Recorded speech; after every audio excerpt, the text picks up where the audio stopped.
Imagine a sound that should not exist in 331 BC. It's not the neighing of 10,000 horses. It's not the clang of bronze. It's the screaming whine of a gas turbine engine producing 1,500 horsepower. On the perfectly flat plain of Gaugamela, a plain that King Darius III personally ordered leveled for his scythed chariots, 4 objects sit, each weighing 62 tons. Darius built this field for the triumph of Persia. But by a cruel twist of fate, he built the perfect shooting range for 4 M1A2 Abrams main battle tanks. Can 250,000 ancient warriors overwhelm 4 machines that cannot be scratched by any weapon on Earth? October 1st, 331 BC, northern Iraq. The plain between the Tigris and the mountains. 250,000 Persian soldiers stretch across a front 5 miles wide. This is the largest army the Persian Empire has ever assembled. Infantry from 20 nations, Bactrian cavalry, 15 Indian war elephants, 200 scythed chariots, teams of 4 horses, spinning blades on the axles, designed to slice infantry formations in half at full gallop. The ancient world's first tanks. And Darius himself, center of the line, on a golden chariot surrounded by 10,000 immortals. Facing him, Alexander the Great, 47,000 men, outnumbered 5-1. But this is Alexander, the man who has never lost a battle. His phalanx is a wall of 20-foot sarissa spears. His companion cavalry is the finest shock force in the ancient world, and he leads every charge personally. Historically, Alexander won. He found a gap in the Persian line, drove his cavalry straight at Darius, and Darius ran. An army of 250,000 collapsed the moment its king fled the field. Gaugamela made Alexander master of the known world. But let's change one thing. On Alexander's right flank, behind the companion cavalry, sit 4 machines that should not exist for another 23 centuries. 4 M1A2 Abrams SEP, a U.S. Army heavy tank platoon, 16 crew members, full combat load, full fuel tanks. The Abrams is not a chariot with armor. It is 62 tons of engineering perfection, a Honeywell gas turbine producing 1,500 horsepower. Top speed on road, 42 miles per hour. Cross country, 30. For a Persian horseman at full gallop, the Abrams is twice as fast as anything he's ever seen, and 100 times heavier. Main weapon, a 120mm M256 smoothbore cannon. The armor-piercing sabot round leaves the barrel at a mile per second. It was designed to destroy T-72s and T-80s. Against unarmored humans, it's a naval gun fired at clay pots. Combat load, 40 rounds per tank, 160 for the platoon. But the real killing power against infantry is the machine guns. The M2 Browning .50 caliber on the commander's cupola, same caliber as the Barrett sniper rifle, 900 rounds per tank. And 2 M240s in 7.62 millimeters, 10,000 rounds per tank, 40,000 for the platoon, 6,000 rounds per minute across all 8 barrels. That means every 10 seconds, an entire regiment of Persian infantry ceases to exist. For Darius, this isn't war. It's a natural disaster. And the armor, composite, with depleted uranium plates. No weapon that exists in 331 BC can damage it. Not a spear, not a sword, not an arrow, not a slingstone, not a scythed chariot. You can swarm a tank with 1,000 men. Nothing happens.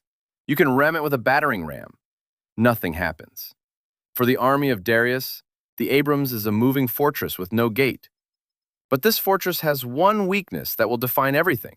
More on that in a moment. And here's something most people don't think about. Thermal sights. In the ancient world, dust and darkness were your allies. They hid your movements, your flanking maneuvers, your ambushes. Against the Abrams, dust and darkness are a death sentence. Thermal imaging sees through both. Every warm body on this plain, human, horse, elephant, is a bright white target on a dark screen. Night does not protect you. Dust does not hide you. The Abrams sees everything. Ammo, 160 cannon rounds, 3,600 rounds .50 caliber, 40,000 rounds 7.62 millimeters. Fuel, approximately 250 miles. But let's give credit where it's due. 250,000 is not a number. It's a sea of people, stretching to every horizon. Infantry trained for years, cavalry that conquered from Egypt to India, 15 war elephants, 200 chariots with scythe blades on the axles, the ancient equivalent of what a tank does today, tears through a formation at full speed. Darius is not a fool. He lost at Issus 2 years ago, and he's learned. He chose this flat plain because, at Issus, the mountains prevented his numbers from deploying. Here, open ground. Here, his 250,000 can envelop Alexander from every direction. And on the other side, Alexander, 25 years old, student of Aristotle, a tactical genius whose cavalry wedge has broken every line it ever hit. He doesn't fear. He never fears. But today, 4 machines on his flank have turned fear into an obsolete concept. First contact, dawn. Darius orders the chariots to charge. 200 scythed chariots, 4-horse teams, blades spinning, accelerate toward the Macedonian right flank. The ground shakes. Dust rises in a wall. For an infantryman, the sight is paralyzing. Tons of wood, bronze, and horseflesh hurtling at you with blades that will take your legs off at the knee. The lead Abrams rolls forward, 62 tons. The turbine roars, a sound that exists in no language of the 3rd century BC. Not a horse's snort, not the creak of wheels, a turbine scream that vibrates the air itself. The tank commander sees the chariots on thermal, 200 hot signatures on the cold morning plain. Range, 1,300 yards. For the Abrams cannon, that's a warm-up. HE direct fire! The first 120mm high-explosive round detonates in front of the lead chariot. Horses, wood, bronze blades, everything disintegrates. The shockwave flips 3 neighboring chariots. For every Persian soldier within 300 meters, it looks like this. Thunder from a clear sky, and the king's unstoppable weapon turned to splinters. Second tank opens fire. Third, the .50 cals begin working the horses. Without horses, the chariot is firewood. Half-inch rounds at 1,000 yards. In 3 minutes, 200 chariots cease to exist. Not one reached the Macedonian line. Ammo, 148 rounds, 3,200 rounds, .50 caliber, 40,000 rounds, 7.62 millimeters. Darius watches from his golden chariot. His secret weapon, the weapon he staked everything on, destroyed in 3 minutes by something he cannot describe. Iron beasts without horses, thunder without lightning. He feels what he felt at Issus, cold in his stomach, fear. But 250,000 soldiers still stand. And Darius gives the order. General assault! The entire line, forward! What do you think? If Alexander were commanding the Persian army instead of Darius, could he find a way to destroy 4 tanks with ancient weapons? Could he lure them into a trench, a river, a trap? Or is the technology gap simply too wide? Drop your answer in the comments. 250,000 men begin to move. Infantry in dense phalanxes. Cavalry in wide arcs on the flanks. 15 elephants in the center. The ground shakes, not from engines this time, but from footsteps. The tanks form a line. 4 machines across a mile of front, 400 yards between each. Every tank covers its own sector. The M240 machine guns open up, 750 rounds per minute from each barrel. 8 barrels across 4 tanks, 6,000 bullets per minute. Against dense infantry formations on an open plain, every bullet finds a target. The Persian infantry marches shoulder to shoulder, shield to shield. For a machine gun, this is the perfect target. The front ranks fold, but the rear ranks can't see. Dust, noise, pressure from behind, they push forward. Those in front fall on those already fallen. Those behind climb over the dead. The effect is familiar from Thermopylae and Trebia. Mass becomes a trap. Bactrian cavalry tries to flank. The Abrams turret rotates, 3 seconds. An HE round into the center of the cavalry group. Horses within 30 meters of the blast, knocked down by the shockwave alone, even without a direct hit. Ammo, 130 rounds, 2,400 rounds, .50 caliber, 32,000 rounds, 7.62 millimeters. The elephants. 15 war elephants advance in the center. They are Darius's last hope, the one thing that might match the iron beasts in size and terror. An elephant weighs 6 tons, and Abrams weighs 62. The math is not on the elephant's side. But the real drama isn't the numbers, it's the sound. The elephants have never heard a turbine engine. They've never felt the shockwave of a 120-millimeter cannon firing. The lead elephant hears the shot before it feels anything. A crack so loud and so alien that its entire nervous system fires at once. Ancient instinct takes over. It doesn't charge, it doesn't fight, it turns. The tank commander makes the same decision as at Trebia. Shoot the leader. 1 HE round. The result is instant. The remaining 14 elephants react exactly as biology dictates. Panic. Reversal. 6 tons at full speed through their own infantry. The domino effect, again. Ammo. 126 rounds, 2,400 rounds, .50 caliber, 32,000 rounds, 7.62 millimeters. Alexander watches from the right flank. He sees what Darius cannot. Opportunity. The tanks are engaged with the Persian center and left. The Persian right flank is weakened. Alexander does what Alexander always does.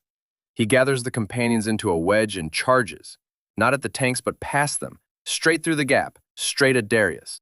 The tanks cannot fire in that direction. Alexander and his Macedonians are there, friendlies. For the first time on this field, 16 men and 4 machines realize something.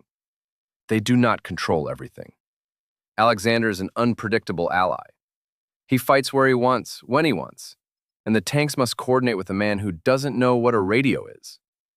Friendly fire is a real risk. Alexander punches through to the center. The companions smash into the immortals. Darius sees Alexander's cavalry 300 yards away and does what he did at Issus. He turns his chariot and runs. 250,000 soldiers watch their king leave, and the army begins to disintegrate. This is where the limitations hit. First, fuel. The Abrams burns 300 liters per hour in combat. 250 miles of range sounds like a lot on a highway. On a battlefield where the tank constantly maneuvers, accelerates, pivots, that's 6 to 8 hours. After that, 62 tons of motionless metal in the Iraqi desert. Second, ammunition. 160 cannon rounds against 250,000 men. Machine gun rounds are more plentiful, but still finite. On this field, the bullets run out before the enemies do. Third, Alexander. He's not the enemy, but he's unpredictable. And in the chaos of ancient battle, telling friend from foe through a thermal sight is not simple. Fourth, night. Thermal gives absolute advantage in darkness, but the crews are human. 16 people cannot fight around the clock. Fatigue kills accuracy. The tanks didn't win Gaugamela alone. They didn't need to. They destroyed the chariots in 3 minutes. They turned the elephants against their own army. They shredded the Persian center. Alexander did the rest, as he always does. Technologies change across millennia. Weapons evolve beyond recognition. But the psychology of a crowd watching its leader flee, that has not changed in 23 centuries. Darius ran, and 250,000 men stopped fighting. No tank in the world can replicate that effect. And no amount of armor can replace the one thing Alexander had that Darius didn't: the will to ride into the spears himself. Darius flees east. Behind him, the remnants of an army that numbered 250,000 at dawn. Persian soldiers will tell stories of iron demons without horses that spat thunder and could not be wounded by sword, spear, or arrow. Priests will declare them spawns of Ahriman. Warriors will avoid the plain of Gaugamela for generations. Alexander will approach the lead Abrams after the battle. He will place his hand on the hot armor. He won't flinch. He will be thinking one thing: how does this work? And can I make more? That is Alexander. He doesn't run from what he doesn't understand. He wants to master it. 23 centuries later, archaeologists will find marks on the plain of Gaugamela that no chariot could have left. Parallel grooves 25 inches wide, the width of an Abrams track. Melted fragments of 120-millimeter shell casings. 4 rectangular depressions in the earth where 62 tons stood still long enough to press the ground down 12 inches. And among the shell casings, one strange object, a coin bearing the face of Alexander, carefully placed on the spot where the lead tank had stood, a sign of respect from one god of war to another. The report will be classified, but one archaeologist will write, "Something fought on this field that should not have been there, and it fought on Alexander's side." What ancient commander would you pit against a modern tank platoon? Hannibal? Caesar? Genghis Khan? Drop your answer. We'll break it down in the next video.